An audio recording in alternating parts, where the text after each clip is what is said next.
Sa kaugnay na balita, malinis ang record o walang irregularidad ang 8 sa 12 sasakyan ng mga diskaya na ipina-verify ng Bureau of Customs sa PNP Highway Patrol Group.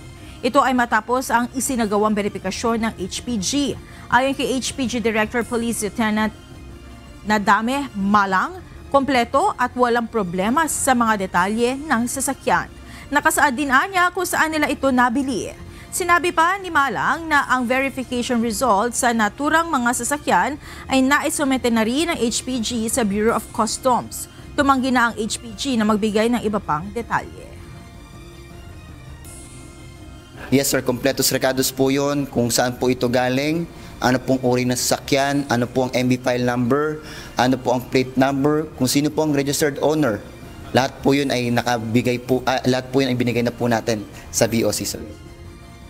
Nauna nang hiningi ng BOC ang tulong ng HPG para sa verification ng ilan sa mga luxury cars ng mga diskaya.